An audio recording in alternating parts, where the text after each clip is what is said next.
Hello and welcome to Kilowatt. My name is Bodhi and I am your host. And it's a little late for this podcast. It is Sunday, August 22nd.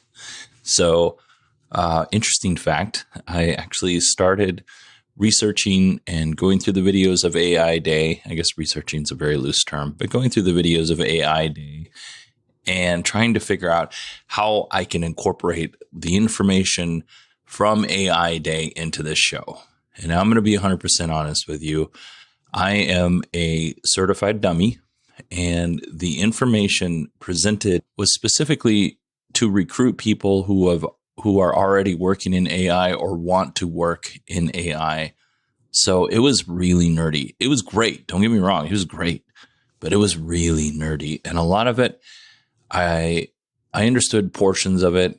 I was able to, with the videos that they showed and the images and the slides that they showed, I was able to kind of piece together the rest of it, but I don't know how to take that information and then turn it around and give it to you so it makes sense. Because if you're not one of these folks, and I know there are people in the audience who are programmers and work with machine learning and work with artificial intelligence, because I've talked to you. So I know that there are those people out there, but the vast majority of the people who listen to this podcast might understand some of it, but maybe not other parts. And you just basically be listening to somebody talk gibberish if you can't actually see what they're doing. So what I did was I pulled a few select clips that I think do a good job of representing the overall presentation. And then at the end, they allowed questions. And I think that gives the questions set up a little bit of context for you. And then Elon and the team answer those questions. And I think that's actually more valuable for the people in this audience because it doesn't rely so heavily on me to fill in the blanks. Because this was a very visual presentation. So honestly, I really enjoyed it, and I'm going to have to go back and look through this presentation a few more times to really kind of grasp everything that was going on, because it was dense. It was information dense. Elon was barely a part of this whole presentation. He took a very big backseat until the very end, which I think is good. It kind of let the team shine instead of Elon shining. Despite what many people think, and this is Tesla critics and Tesla fans, Elon doesn't do all of the work at Tesla. They have a team of 40-some thousand employees and then a bunch of companies that support Tesla to get this vision done. So I think it's really great that the team had their opportunity to be up there on the stage presenting and answering these questions. So good job, Tesla team. So the presentation started with Andrej Karpathy, and he's head of the Tesla Vision team. And he was talking about what the car sees with Tesla Vision. And he draws comparisons to how they try to build that out in the back end. And really what they tried to do was recreate the biological visual cortex seen in animals and in humans. So that's kind of the basis for Tesla Vision. So let's go ahead and listen to that video. So we're going to start off with the vision component here. Now, in the vision component, what we're trying to do is we're trying to design a neural network that processes the raw information, which in our case is the 8 cameras that are positioned around the vehicle. And they send us images, and we need to process that in real time into what we call the vector space. And this is a 3-dimensional representation of everything you need for driving. So this is the 3-dimensional positions of lines, edges, curbs, traffic signs, traffic lights, cars, their positions, orientations, depths, velocities, and so on. So here I'm showing the video of the raw inputs that come into the stack, and then neural network processes that into the vector space. And you are seeing parts of that vector space rendered in the instrument cluster on the car. So what we're looking at on the screen is basically how the car sees the environment around it. And what it does is it says, I think this is a car, that labels it a car. I think this is a curb, it labels it a curb, and then draws a little line. And it goes on and kind of builds this vector space, which is kind of like this, it'll eventually be this 3D simulation that they'll talk about later in the presentation. And this vector space is every time, one specific car or many cars travels down this path, it is adding to the data and layering on to this vector space. And then it's looking at this is a pedestrian. How is this pedestrian acting? Does it look like they're going to cross the road? That kind of thing. And there's a lot of predictions that go on behind the scenes, and they talk about that a lot. And this is a very gross oversimplification of what they're actually presenting. But I want to make sure that you just kind of have that in your head as you listen to this and as the presentation goes on. All right, so let's go ahead and jump ahead to the part of the presentation where Andre is talking about that synthetic visual cortex versus the animal visual cortex and how they kind of built Tesla vision to match how we see the world and how animals see the world. What I find kind of fascinating about this is that we are effectively building a synthetic animal from the ground up. So the car can be thought of as an animal. It moves around, it senses the environment, and acts autonomously and intelligently. And we are building all of the components from scratch in-house. So we are building, of course, all of the mechanical components of the body, the nervous system, which is all of the electrical components, and for our purposes, the brain of the autopilot. And specifically for this section, the synthetic visual cortex. Now, the biological visual cortex actually has quite intricate structure and a number of areas that organize the information flow of this brain.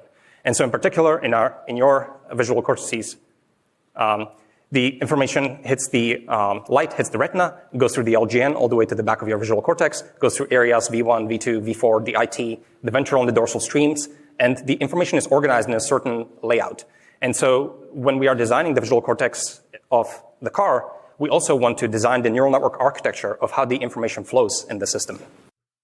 All right, we're going to go ahead for time's sake and skip the next presenter, but I'll just kind of run down what he was talking about. They spent a lot of time building up to this point. So basically, they were able to have one data point when they first started with autopilot, and now they have multiple data points from different cameras. And it started with an image. Now they're taking these data points from multiple videos, and they're able to pull this into that visual cortex that they were talking about. And then again, it's all about predicting and labeling and then anticipating, which I guess is predicting what other vehicles are going to do inside of a simulation. So they have this, let me go back real quick. They had that vector space that we were talking about, and eventually that built a 3D world that looks very close to realistic. And this 3D world is actually, it's got people in it. It's got animals, cars, buildings, vegetation, emergency vehicles, curbs. It's got all of this stuff in this 3D simulation that looks very realistic, but isn't real at all. It looks amazing that you can tell if you glance at it, you're like, I'm not sure. But then as you get closer, you're like, oh yeah, I can definitely tell that this is a simulation. So what they can do in this simulation is they can run tests. So obviously Tesla doesn't want you to go out and crash your car, so they can find out how the car should react the next time in a similar situation, right? So they can create obstacles. They can create. They could throw, like, if a car looks like it's got its left blinker on and then it turns right, they can throw that at the. That's a very simplified example, but they could throw that at the simulation, and then through that, they can see what the car is going to do, and they use a combination of correction by the engineers, but they also look at data from actual drivers that were in similar situations, and what did they do, and they put that into the world. So if you think about it, the simulation is a video game, and they talk about Grand Theft Auto several times throughout the presentation. So the video game is the simulation, and autopilot is the player. And autopilot is just running these scenarios over and over and over again, trying to come up with the best option for that given scenario. So it's pretty cool. And like I said, not all this data is done inside of the simulation. A lot of it is done out in real world. If Allison's listening, there you go. That's my real world. I'm leaving this in for Allison. Situations like this, these things happen, and this is how Tesla is training against it. So next, we're going to get into the neural network training, which is all about Dojo. And we've heard about Dojo a ton over the last couple of years. So I'm excited to finally get to hear all about it. So let's listen to the clip. You know what? Before we listen to the clip, I should probably let you know this is a 19-minute clip. Now, I could have cut it up and interrupted the presenter's flow, but ultimately, I think it's important that you hear the whole clip, and then I'll kind of give you a recap at the end because, first of all, it's a lot of information, but second of all, I don't want you to lose the path of where this guy's taking you, because I thought it was by far the easiest to understand part of the whole presentation, and it's still very nerdy. So go ahead and give it a listen. My name is Ganesh, and I lead Project Dojo. It's an honor to present this project on behalf of the multidisciplinary Tesla team that is working on this project.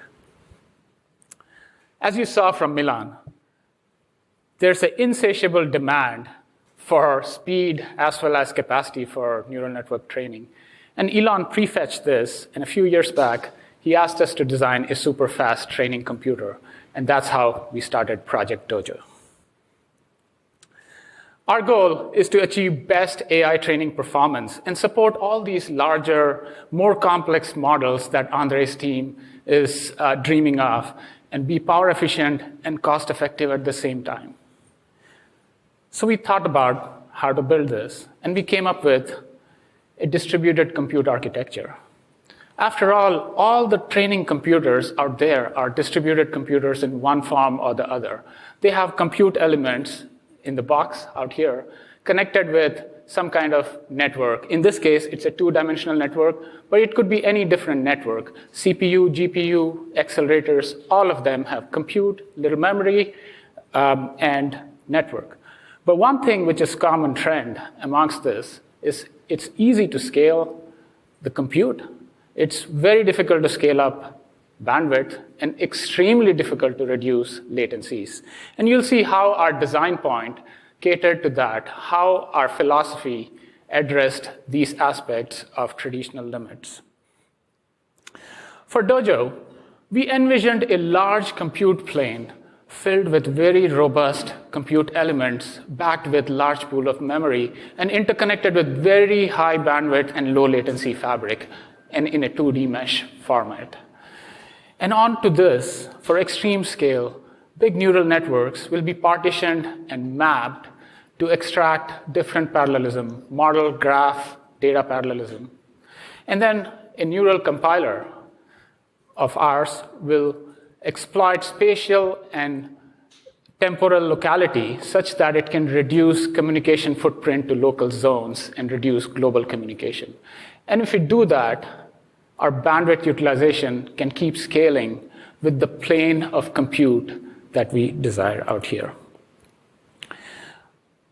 We wanted to attack this all the way, top to bottom of the stack, and remove any bottlenecks at any of these levels.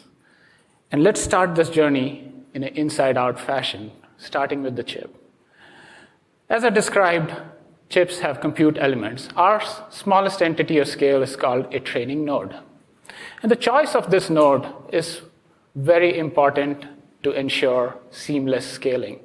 If you go too small, it will run fast, but the overheads of synchronization and software will dominate. If you pick it too big, it will have complexities in implementation in the real hardware and ultimately run into memory bottleneck issues. Because we wanted to address latency and bandwidth as our primary optimization point. Let's see how we went about doing this. What we did was we picked the farthest distance a signal could traverse in a very high clock cycle, in this case, 2 gigahertz plus. And we drew a box around it. This is the smallest latency that a signal can traverse, one cycle at a very high frequency. And then we filled up the box with wires to the brink. This is the highest bandwidth you can feed the box with. And then we added machine learning compute underneath, and then a large pool of SRAM. And last but not the least, a programmable core to control. And this gave us our high performance training node. What this is a 64-bit superscalar CPU optimized around matrix multiply units and vector SIMD. It supports floating point 32, bfloat 16, and a new format, CFP8, configurable FP8. And it is backed by 1.25 megabyte of fast ECC-protected SRAM and the low-latency, high-bandwidth fabric that we designed. This might be our smallest entity of scale, but it packs a big punch. More than 1 teraflop of compute in our smallest entity of scale. So let's look at the architecture of this. The computer architects out here may recognize this. This is a pretty capable architecture as soon as you see this. It is a superscalar in-order CPU with 4 wide vector and 4 wide scalar and 2 wide vector pipes. We call it in order, although the vector and the scalar pipes can go out of order, but for the purists out there, we still call it in order. And it also has 4-way multi-threading. This increases utilization because we could do compute and data transfers simultaneously. And our custom ISA, which is the instruction set architecture, is fully optimized for machine learning workloads. It has features like transpose, gather, link traversals, broadcast, just to name a few. And even in the physical realm, we made it extremely modular, such that we could start abutting these training nodes in any direction and start forming the compute plane that we envisioned.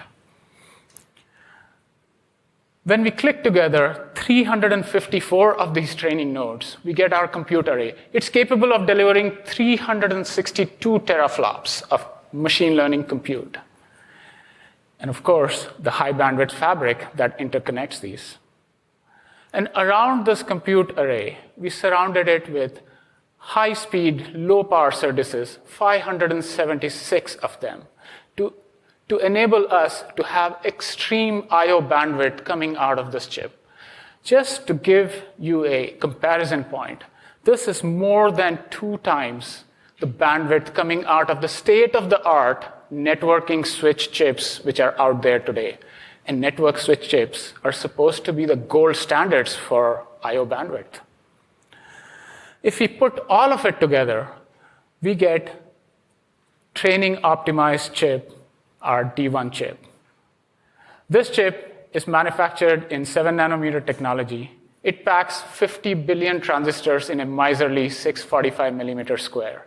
One thing you'll notice, 100% of the area out here is going towards machine learning training and bandwidth. There is no dark silicon, there is no legacy support. This is a pure machine learning machine. And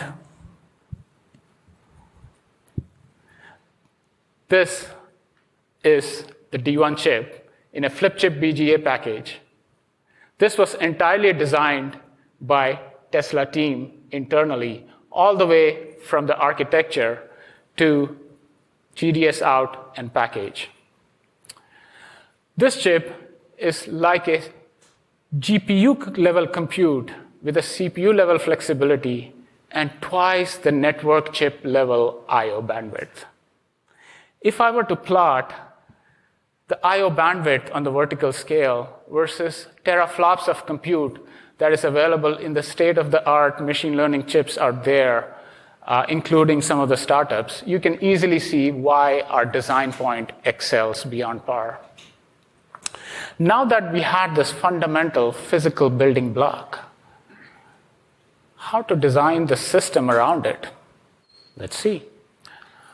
Since D1 chips can seamlessly connect without any glue to each other, we just started putting them together. We just put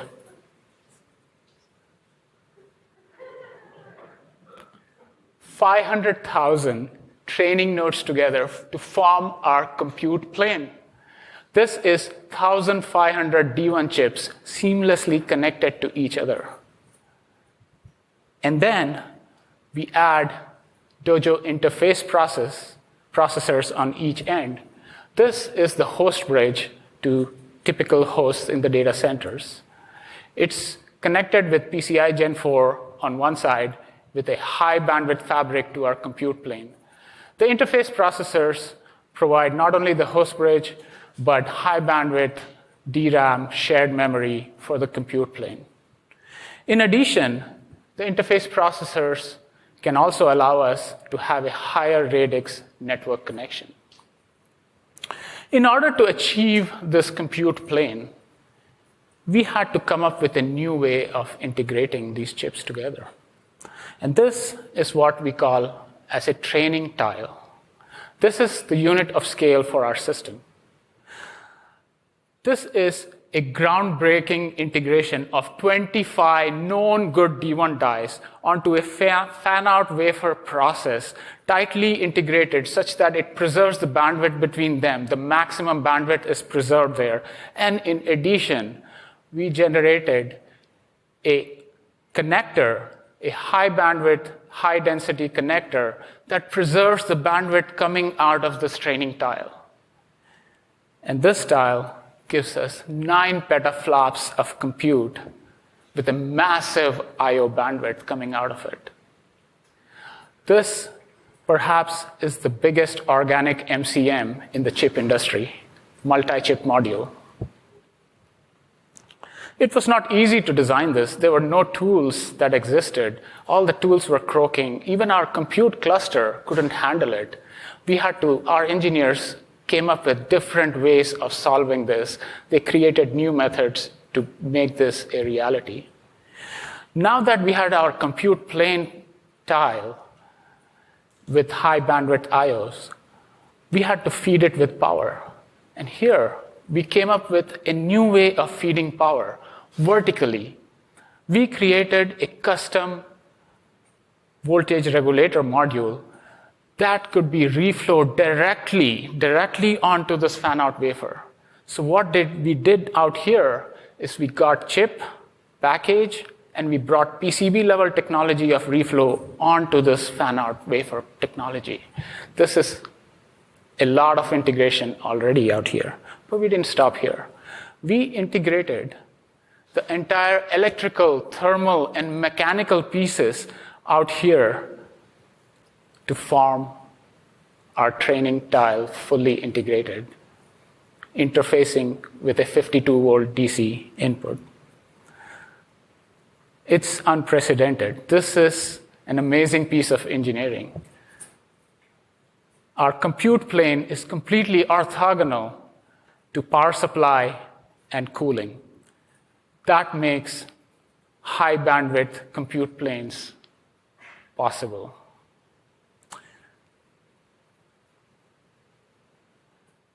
What it is a 9 petaflop training tile. This becomes our unit of scale for our system. And this is real.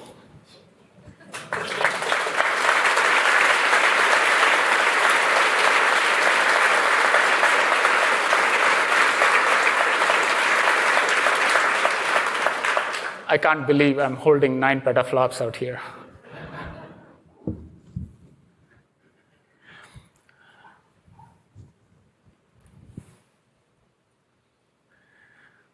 And in fact, last week, we got our first functional training tile. And on a limited cooling benchtop setup, we got some networks running. And I was told Andre doesn't believe that we could run networks till we could run one of his creations. Andre, this is MinGPT-2 running on Dojo. Do you believe it?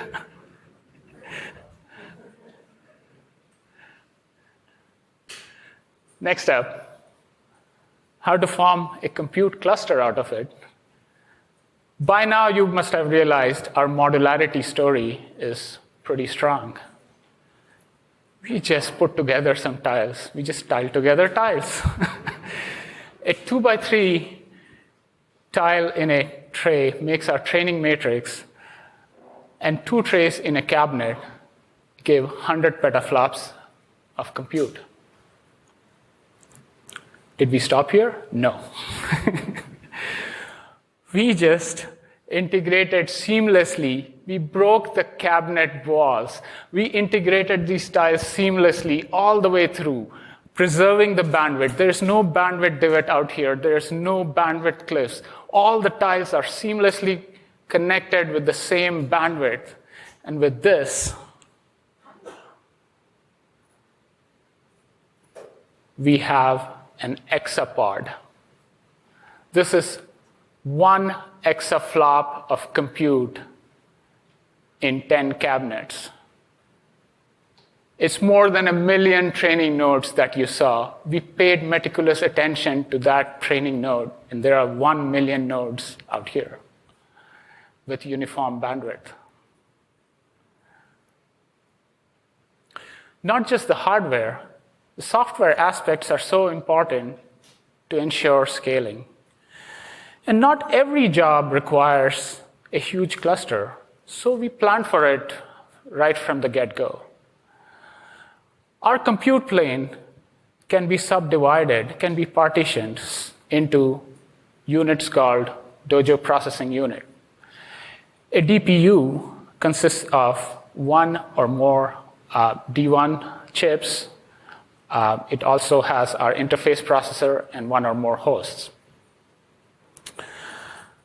And this can be scaled up or down as per the needs of any algorithm, any network running on it. What does the user have to do? They have to change their scripts minimally. And this is because of our strong compiler suite. It takes care of fine-grained parallelism and mapping the problems of mapping the neural networks very efficiently onto our compute plane. Our compiler uses multiple techniques to extract parallelism. It can transform the networks to achieve not only fine-grained parallelism using data model graph parallelism techniques, it also can do optimizations to reduce memory footprints. One thing, because of our high bandwidth nature of the fabric is enabled out here, is model parallelism could not have been extended to the same level as what we can. It was limited to chip boundaries. Now we can, because of our high bandwidth, we can extend it to training tiles and beyond. Thus, large networks can be efficiently mapped here at low batch sizes and extract utilization and new levels of performance. In addition, our compiler is capable of handling high-level dynamic control flows like loops, if then else, etc. And our compiler engine is just part of our entire software suite. The stack consists of an extension to PyTorch that ensures the same user-level interfaces that ML scientists are used to. And our compiler generates code on the fly such that it could be reused for subsequent execution.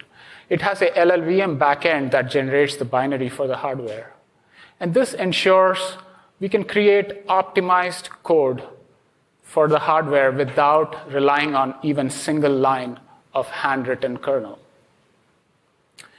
Our driver stack takes care of the multi-host, multi-partitioning that you saw a few slides back. And then we also have profilers and debuggers in our software stack. So with all this, we integrated in a vertical fashion. We broke the traditional barriers to scaling. And that's how we got modularity up and down the stack to add to new levels of performance. To sum it all, this is what it will be. It will be a fastest AI training computer, 4x the performance at the same cost, 1.3x better performance per watt, that is energy saving, and 5x smaller footprint. This will be Dojo Computer.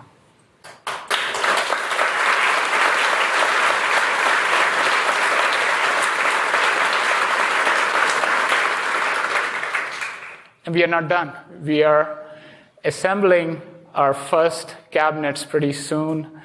And we have a whole next generation plan already. We are thinking about 10x more with different aspects that we can do, all the way from silicon to the system again. We will have this journey again. We're recruiting heavily for all of these areas. Thank you very much. All right, let's talk about this. Pretty impressive. First of all, the D1 chip sounds amazing. This goes to show you when you build chips for a very specific purpose versus buying off the shelf, you get much better performance. Like you see this with Apple's M1 chip, for example. This is no different than in what Tesla's doing, except for, they're not going to hit really that those economies of scale because they're not mass market chips. They're for whatever Tesla's doing. So I wonder who they're going through for their fab on their chips. But anyway, they have 500,000 D1 chips, 9 petaflops of compute power just on one training tile. Now, if you weren't quite sure, at some point it sounded like he picked something up. That was the training tile. And this thing was he's not a big guy, but it was about as big as his upper torso. And it looked very heavy. I don't know exactly how heavy these things are, but it looked very heavy. And if you are going to go back and watch the presentation, but you don't really want to watch the whole thing, this is definitely a piece that you want to check out because I found it intriguing. So next up, we're going to talk about Teslabot. And at this point, it's been all over the news, so it shouldn't be much of a spoiler to you. But just in case you haven't heard, Teslabot is this humanoid-looking robot that Tesla intends on building. Right now, they had a really cool video of a drawing, and then they had a mannequin that looked really cool. It looked like a humanoid, and then it's got kind of a digital readout face. So it's not exactly...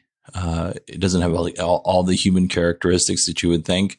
In typical Elon and Tesla fashion, they had somebody dressed up in Tesla Ai Bot Cosplay, which was very poorly done. It looks like a modified fencing suit, to be honest.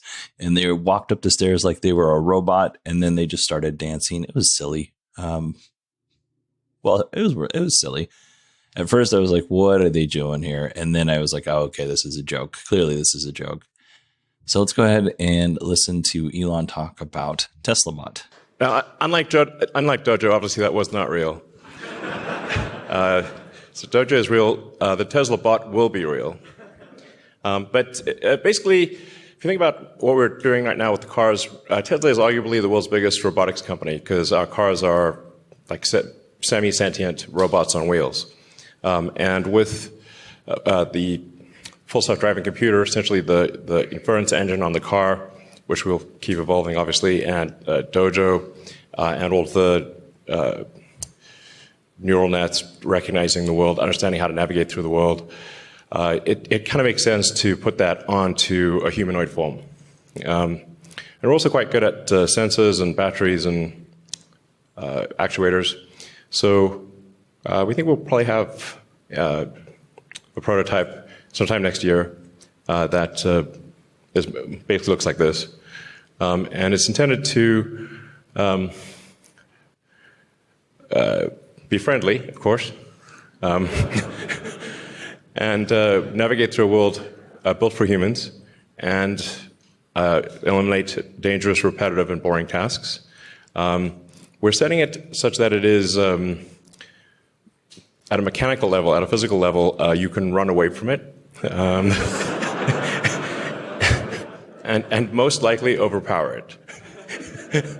So hopefully that doesn't ever happen, but you never know. So it'll be a light, yeah, anyway, 5 miles an hour. If you can run faster than that, it'll be fine.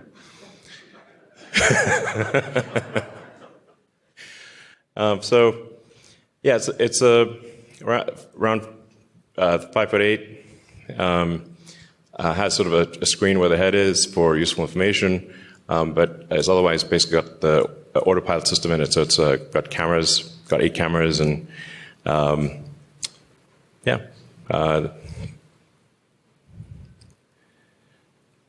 full self-driving computer, and making use of all of the same tools that we use in the car. So, things I think that are really hard about having a useful humanoid robot is, can it navigate through the world without being explicitly trained? without explicit line-by-line instructions. Can you talk to it and say, please pick up that bolt and attach it to the car with that wrench, and it should be able to do that. It should be able to, please go to the store and get me the following groceries, that kind of thing. So, yeah, I think we can do that. And yeah, this I think will be quite profound, because if you say what is the economy? It is at the foundation, it is labor. So, what happens when there is no shortage of labor? This is why I think long term that there will need to be universal basic income. Yeah. But not right now, because this robot doesn't work. So we just need a minute.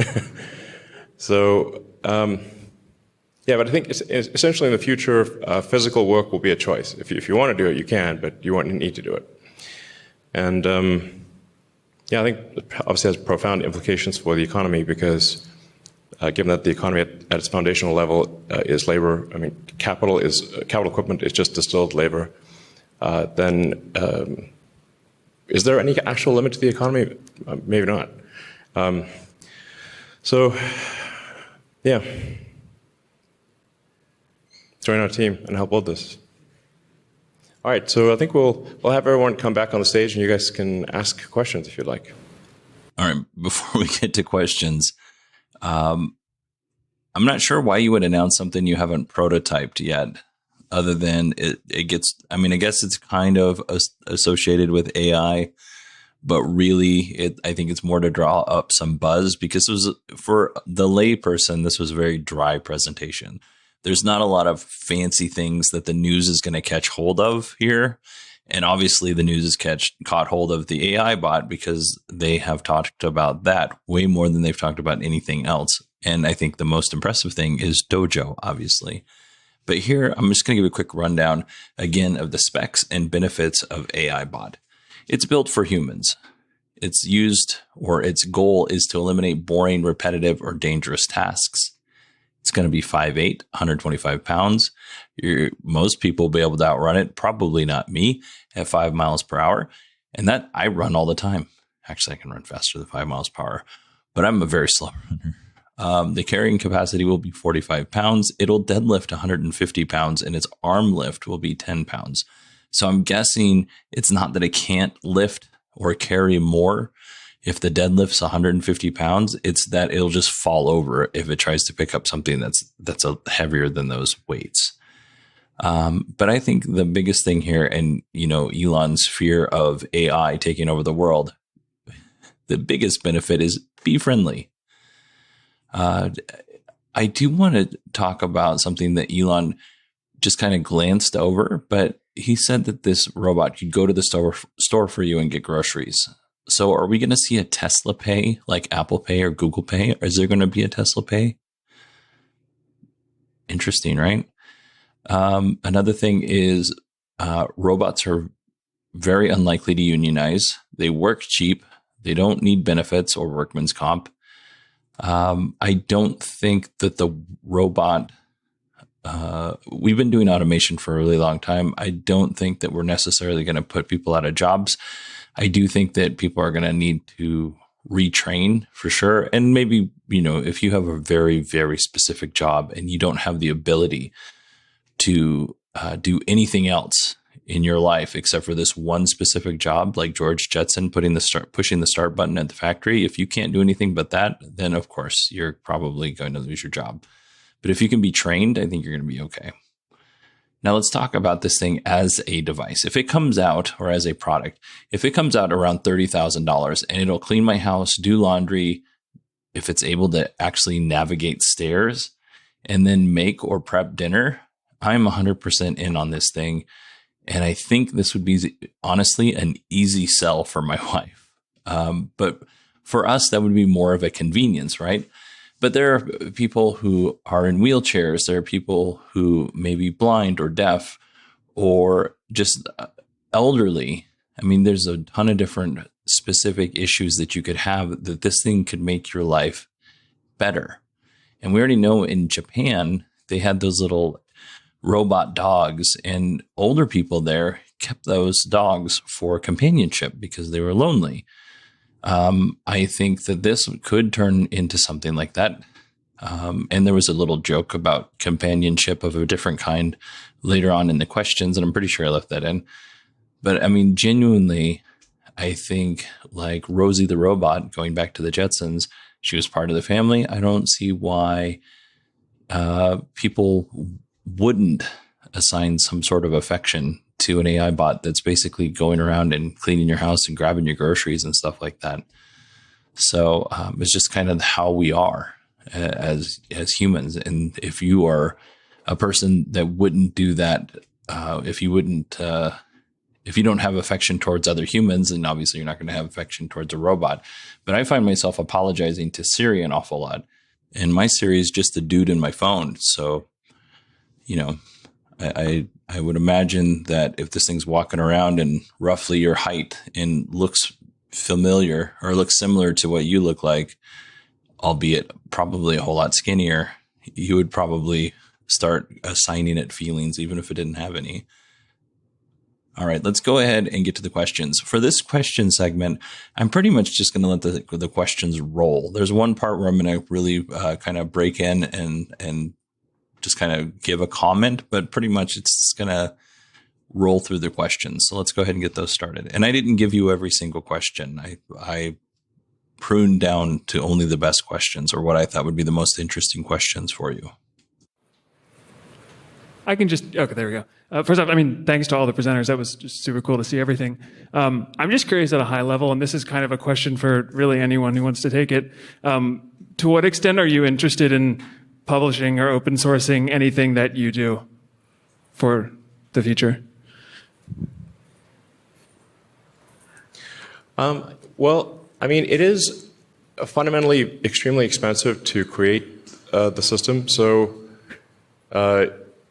somehow that has to be paid for. I'm not sure how to pay for it if it's fully open sourced.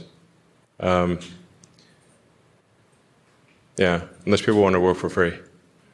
But I should say that this is, if other car companies want to license it and use it in their cars, that would be cool. This is not intended to be just limited to Tesla cars. Is for the Dojo supercomputer. So did you solve the compiler problem of scaling to these many nodes, or if it is solved, is it only applicable to Dojo? Because I'm doing research in deep learning accelerators, and getting the correct scalability or the distribution, even in one chip, is extremely difficult from the research project's perspective. So I was just curious. Excuse me, mic for Bill. You want to? Have we solved the problem? Not yet. Are we confident we will solve the problem? Yes. We have demonstrated networks on prototype hardware now. We have models, performance models showing the scaling. The difficulty is, as you said, how do we keep the localities? If we can do enough model parallel, enough data parallel to keep most of the things local, we just keep scaling. We have to fit the parameters in our working set in our SRAM that we have, and we flow through the pipe. There's plenty of opportunities.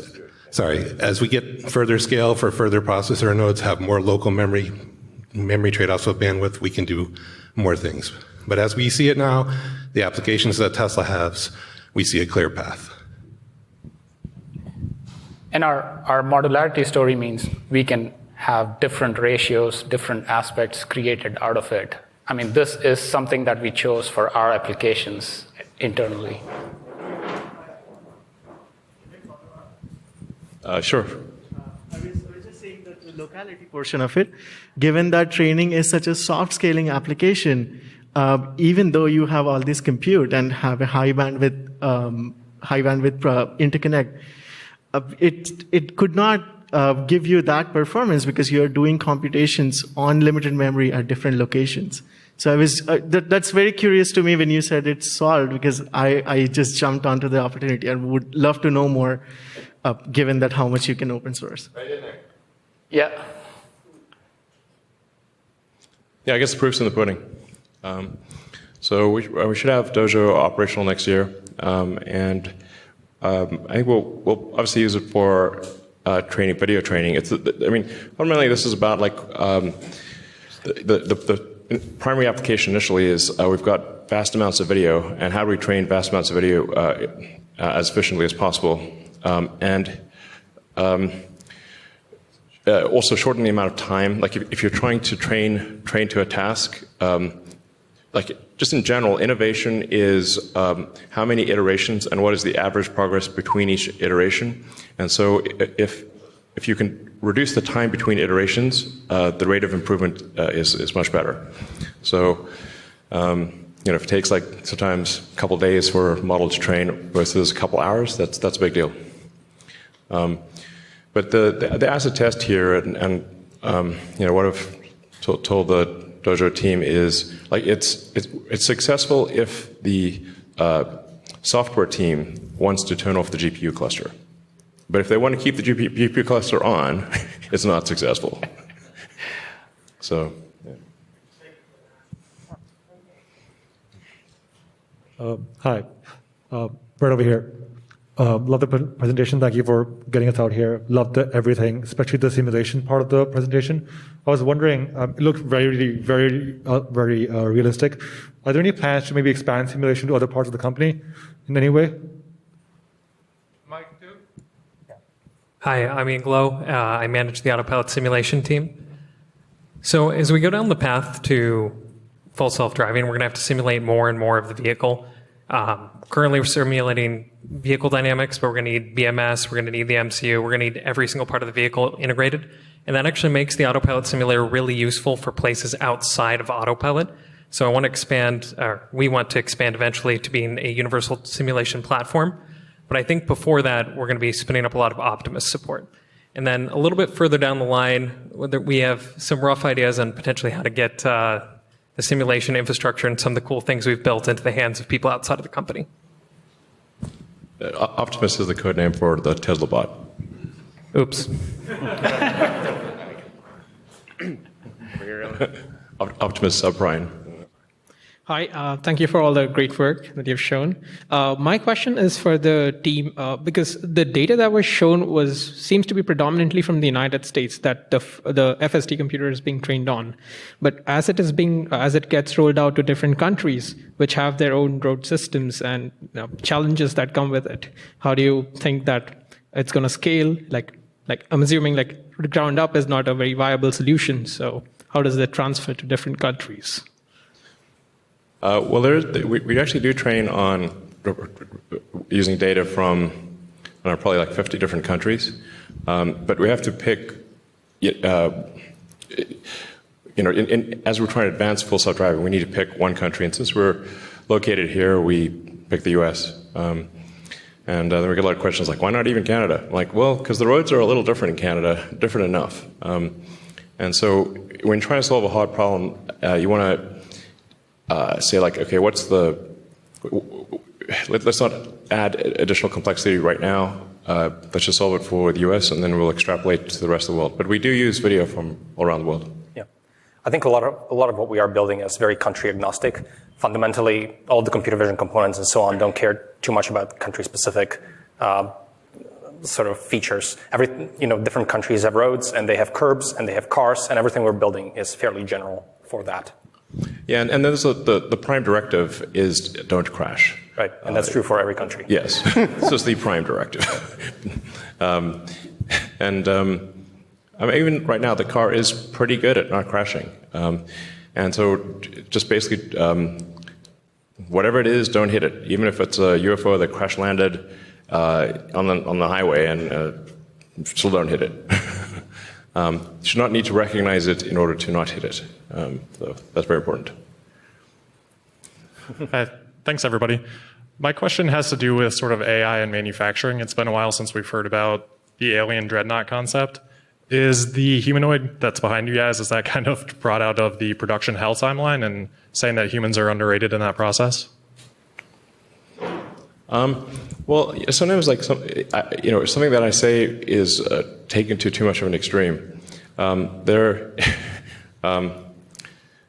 there are parts of the Tesla system that are almost completely automated, and then there are some parts that are almost completely manual. If you were to walk through the whole production system, you would see a very wide range from, like I said, fully automatic to almost completely manual. But the vast majority, most of it is already automated. And then with some of the design architecture changes, like going to large aluminum high-pressure die-cast components, we can take the entire rear third of the car and cast it as a single piece.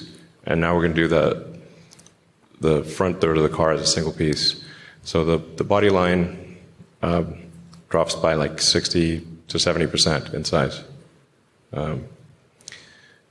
But yeah, the robot is not prompted by specifically by manufacturing needs. It's just that we're just obviously making the pieces that are needed for a useful humanoid robot. So I guess we probably should make it. And if we don't, someone else will. And so I guess we should make it. And make sure it's safe.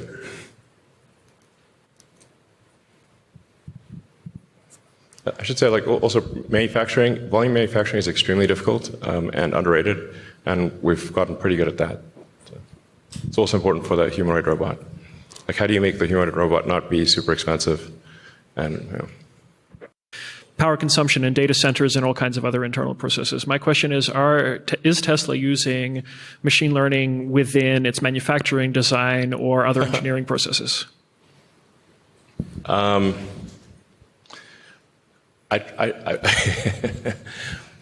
I discourage use of machine learning because it's really difficult.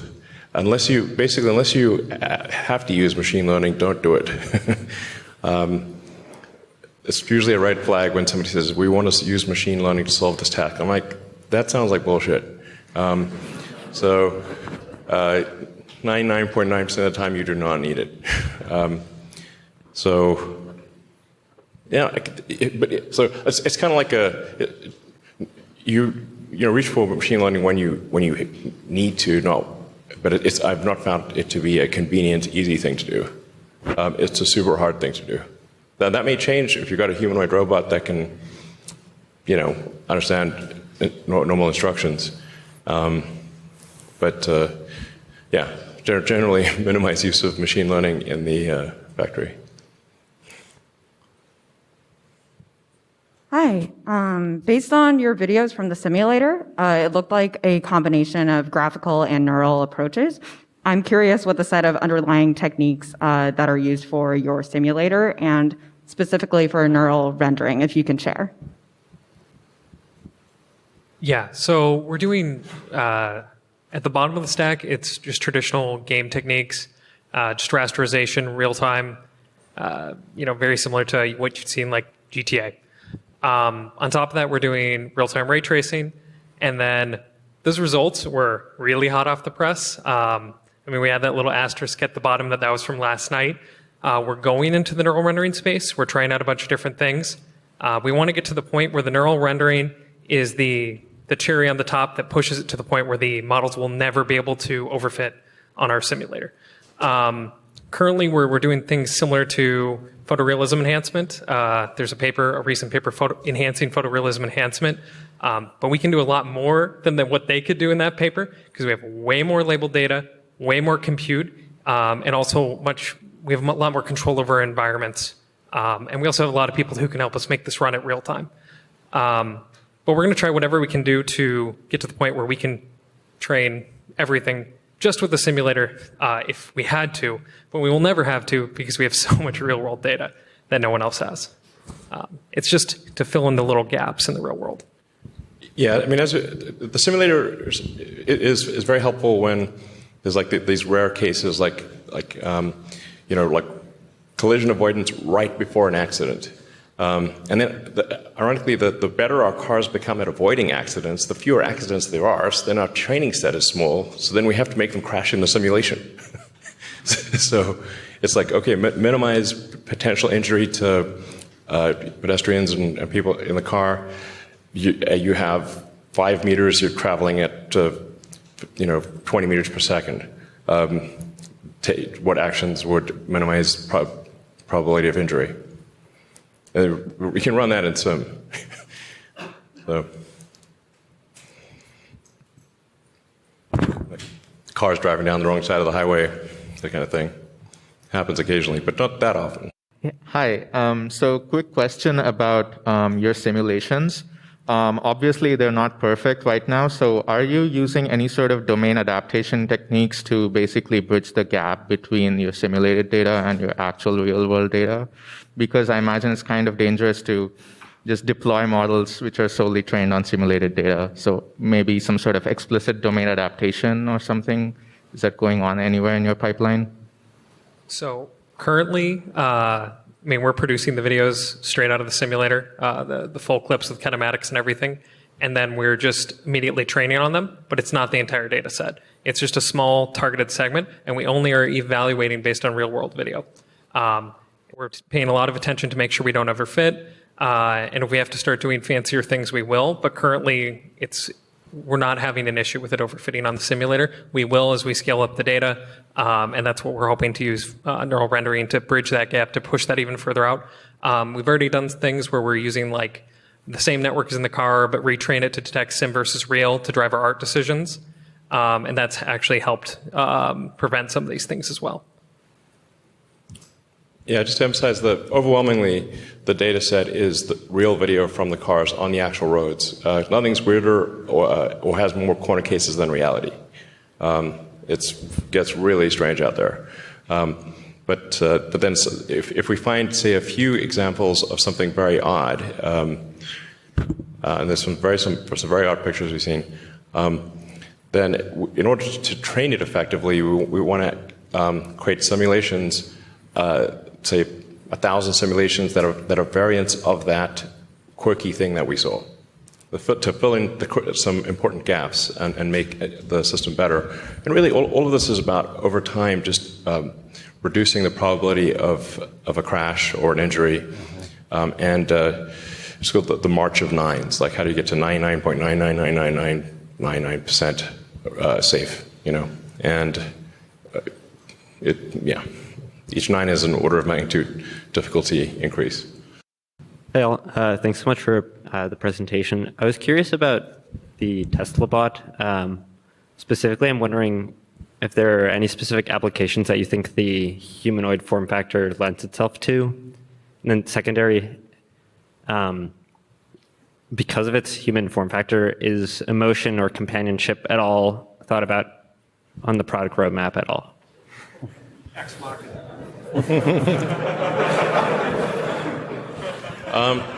Well, we certainly hope this does not feature in a dystopian sci-fi movie. But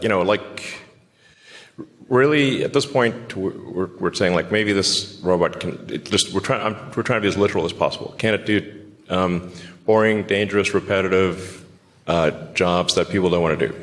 And once we can have it do that, then maybe it can do other things too. But that's the thing that would be really great to have. So it could be your buddy too. I mean, you can buy one and have it be your friend and whatever. I'm sure that people will think of some very creative uses.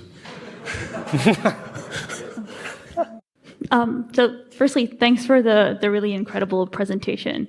My question's on the AI side. So one thing we've been seeing is that with some of these language modeling AIs, we've seen that scaling has just had incredible impacts in their capabilities and what they're able to do. So I was wondering whether you're seeing similar kinds of effects of scaling in your neural networks and your applications.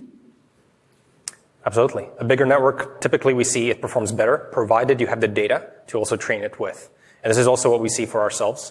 Definitely in the car, we have some latency consideration to be mindful of. And so there we have to get creative to actually deploy much, much larger networks. But as we mentioned, we don't only train neural networks for what goes in the car. We have these auto-labeling pipelines that can utilize models of arbitrary size. So in fact, we've trained a number of models that are not deployable, that are significantly larger and work much better because we want 100%, we want much higher accuracy for the auto-labeling. And so we've done a lot of that, and there we definitely see this trend. Yeah, the order labeling is an extremely important part of this whole situation.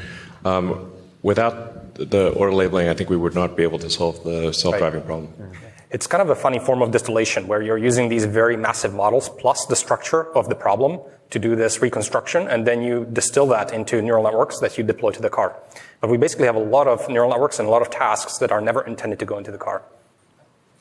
Yeah, and also as time goes on, that you get new frames of information. So you really want to make sure your computer is distributed across all the information as opposed to just taking a single frame and hogging on it for, say, 200 milliseconds. You actually have newer frames coming in. So you want to use all of the information and not just use that one frame.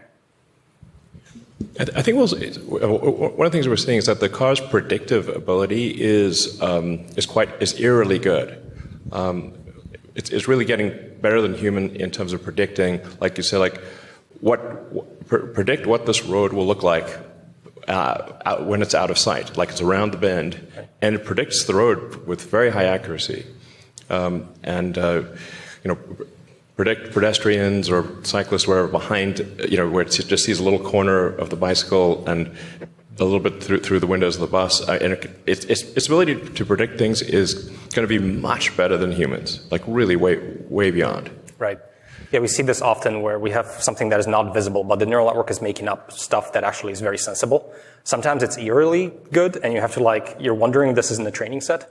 And actually in the limit, you can imagine the neural net has enough parameters to potentially remember Earth. So in the limit, it could actually give you the correct answer, and it's kind of like an HD map baked into the weights of the neural net.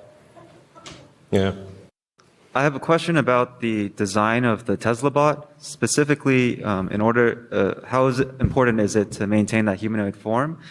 To build hands with 5 fingers that also respects the weight limits could be quite challenging. You might have to use cable-driven, and then that also causes all kinds of issues. I mean, this is just going to be bot version 1. I mean, we'll see. So it needs to be able to do things that people do, and be a generalized humanoid robot. I mean, you could potentially give it 2 fingers and a thumb or something like that. For now we'll give it 5 fingers and see if that works out okay. It probably will. It doesn't need to be have incredible grip strength, but it needs to be able to work with tools. So carry a bag, that kind of thing. Hi, thanks a lot for the presentation. So an old professor of mine told me that the thing he disliked a lot about his Tesla was that the autopilot UX didn't really inspire much confidence in the system, especially when objects are spinning, classifications are flickering. I was wondering, even if you have a good self-driving system, how are you working on convincing Tesla owners, other road users, and just the general public that your system is safe and reliable? Well, I think that's the cars. A while back, cars used to spin. They don't spin anymore. Not in. If you've seen the FSD beta videos, they're pretty solid, and they will be getting more solid. Yeah, as you add more and more data and train these multi-cam video networks, these are pretty recent, actually, just a few months old, and it's still improving. It's not a done product, and in our minds, we can clearly see how this is just going to be perfect vector space, because why not? All the information is there in the videos. It should produce it given lots of data and good architectures. And this is just an intermediate point in that timeline. I mean, it's clearly headed to way better than human, without question. My turn? Oh, hi, here. I was wondering if you could talk a little bit about the short to medium term economics of the bot, I guess. I understand the long-term vision of replacing physical labor, but I also think repetitive, dangerous, and boring tasks tend to not be so highly compensated. And so I just don't see how to reproduce start with a supercar and then break into the lower end of the market. How do you do that for a robot humanoid? Well, I guess we'll just have to see.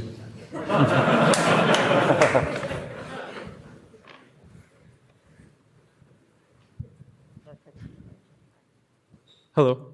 Hi.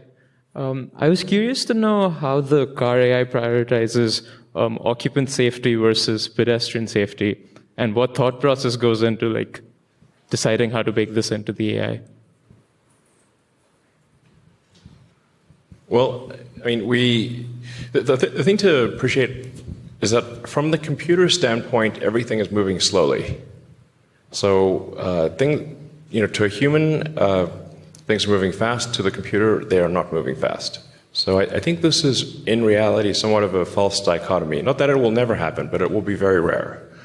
If you think of it like, going the other direction, like rendering, with full ray tracing, neural net enhanced graphics on something like Cyberpunk or any advanced video game, doing 60 frames a second, perfectly rendered. Like, how long would it take a person to even render one frame, and without any mistakes? Can't be done. I mean, it would take like a month just to render one frame out of 60 in a second in a video game. It's computers are fast and humans are slow. I mean, for example, on the rocket side, you cannot steer the rocket to orbit. We actually hooked up a joystick to see if anyone could steer the rocket to orbit, but you need to react at roughly 6-7 hertz. People can't do it. Not even that's pretty low. We're talking more like aiming for like 30 hertz type of thing. Hi. Over here. With hardware 3, there's been lots of speculation that with larger nets, it's hitting the limits of what it can provide. How much headroom has the extended compute modes provided, and at what point would hardware 4 be required, if at all? Well, I'm confident that hardware 3 or the full self-driving computer 1 will be able to achieve full self-driving at a safety level much greater than a human, probably, I don't know, at least 200 or 300% better than a human. Then obviously there will be a future hardware 4 or full self-driving computer 2, which we'll probably introduce with the Cybertruck. So maybe in about a year or so. That is probably, well, that'll be about 4 times more capable, roughly. But it's really just going to be like, can we take it from, say, for argument's sake, 300% safer than a person to 1,000% safer? Just like there are people on the road who, with varying driving abilities, but we still let people drive. You don't have to be the world's best driver to be on the road. So, as we see.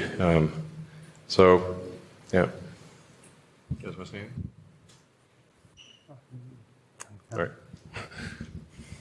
So are you worried at all, since you don't have any depth sensors on the car, that people might try like adversarial attacks, like printed out photos or something to try to trick the RGB neural network? Yeah, like what? Pull some like Wile E. Coyote stuff, like paint the tunnel on the wall. It's like, oops. We haven't really seen much of that. I mean, for sure, like right now, if you, most likely, if you had like a T-shirt with a T-shirt with like a stop sign on it, which I actually have a T-shirt with a stop sign on it, and then you like flash the car, it will stop. I proved that. But we can obviously, as we see these adversarial attacks, then we can train the cars to, notice that, well, it's actually a person wearing a T-shirt with a stop sign on it, so it's probably not a real stop sign. Hi, my question is about the prediction and the planning. I'm curious, how do you incorporate uncertainty into your, planning algorithms?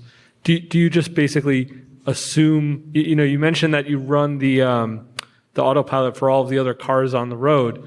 Do you assume that they're all going to follow those rules, or are you accounting for the possibility that, well, they might be bad drivers, for example? Yeah, we do account for multimodal futures. It's not that we just choose one. We account for, okay, this person can actually do many things. And we use their actual physics and kinematics to make sure that they're not doing a thing that would interfere with us before we act. So if there's any uncertainty, we are conservative and then would yield to them. Of course, there's a limit to this, because if you're too conservative, then it's probably not practical. So at some point, we have to assert. And even then, we make sure that the other person can yield to us and act sensibly. I should say, before we introduce something into the fleet, we will run it in shadow mode, and we'll see what would this neural net, for example, have done in this particular situation, and then effectively the drivers are training the net. So if the neural net would have controlled and say veered right, but the person actually went left, and it's like, oh, there was a difference. Why was there that difference? Yeah, and secondly, we also... All the human drivers are essentially training the neural net as to what is the correct course of action. Assuming it doesn't then end up in a crash, it doesn't count in that case. Yeah, and secondly, we have various estimates of uncertainty like flicker, and when we observe this, we actually say if you're not able to see something, we actually slow down the car to be, again, safe and get more information before acting. We don't want to be brazen and just go into something that we don't know about. We only go into places where we know about. Yeah. It should be like, aspirationally, the car should be the less it knows, the slower it goes. Yeah. This is not true at some point, but now it's should be speed proportionate to confidence. Thanks for the presentation. So I am curious. Appreciate the fact that the FSD is improving, but if you have the ability to improve one component along the AI stack that presented today, whether it is simulation, data collections, planning and control, etc., which one, in your opinion, is going to have the biggest impact for the performance of the full self-driving system?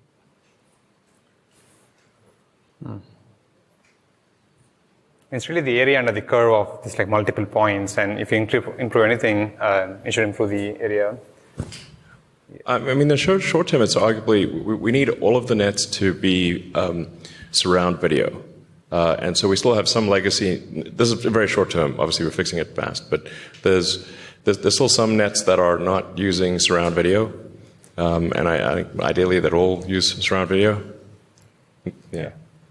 Yeah. I think a lot of puzzle pieces out there for success. We just need more strong people to also just help us make it work. Yeah. That is the actual bottleneck. So that is the actual bottleneck, I would say, and really one of the reasons that we are putting on this event. Exactly. Well said, Andre. That there's just a tremendous amount of work to do to make it work. So that's why we need talented people to join and solve the problem. So as our models have become more and more capable, and I guess you're deploying these models into the real world, one thing I guess that's possible is for AI to become more, I guess, misaligned with what humans desire. So I guess, is that something that you guys are worried about as you guys deploy more and more robots? Or do you guys we'll solve that problem when we get there? Yeah, I think that we should be worried about AI. What we're trying to do here is, say, narrow AI, pretty narrow, just make the car drive better than a human. And then have the humanoid robot be able to do basic stuff. So at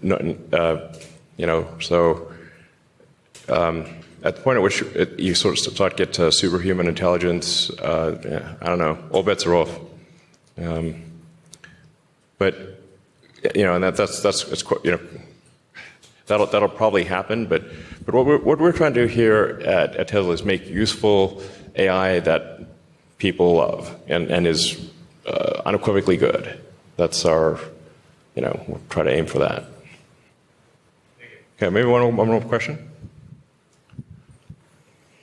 Hi, my question is about the camera sensor. In the beginning of the talk, you had mentioned about building a synthetic animal.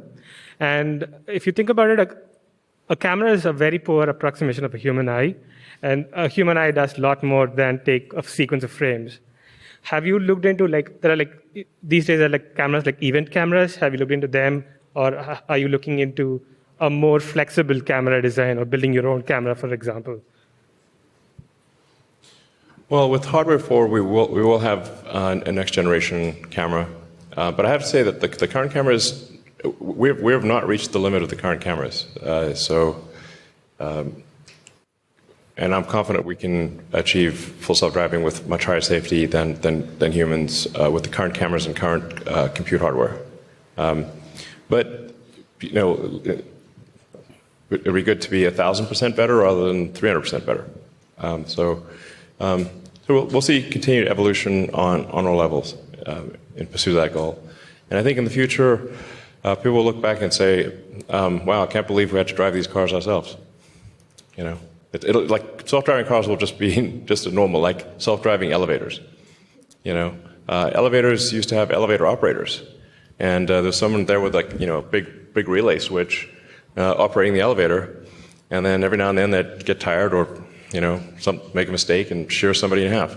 So now we made the elevators automatic, and you just go and you press the button, and you can be in a 100-story skyscraper and don't really worry about it. Just go in and press the button, and the elevator takes you where you want to go. But it used to be that all elevators were operated manually. It'll be the same thing like for cars. All cars will be automatic, and then and electric, obviously. So there will still be some gasoline cars and some manual cars, just like there are still some horses.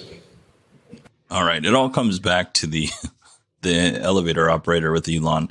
I think I've heard that example no less than 5 times, and actually I might have heard it at least 10 times. I've heard it so much that I can almost repeat it. All right. Anyway, the part I was going to break in on, and then I just chose not to, was when they're talking about Elon mentioned wrong way drivers and how they're going to, or how they can test against that, because obviously you don't want to put somebody on a freeway, wrong way driver. You can get somebody hurt in real life. This is something that happens. I don't know if it happens in other places. This is something that happens all too often in Arizona. Like, it happens so much they barely even report on it in the news media anymore. It's ridiculous. So important, near and dear to my heart for sure. All right, everybody, that is it for me. Thank you so much for listening. I know it was long, but hopefully you got something out of it. I know I did. It was a very interesting presentation, but like I said, just so hard to translate what they did there to this podcast. If you want to email me, you can at Bodie, BODIE at 91digital. You can follow me on Twitter at 918digital. And yeah, that's it, folks. I hope you all have a wonderful week, and I will talk to you next Friday. All right. Well, thanks everyone for coming, and hope you enjoyed the presentation, and thank you for the great questions. All right.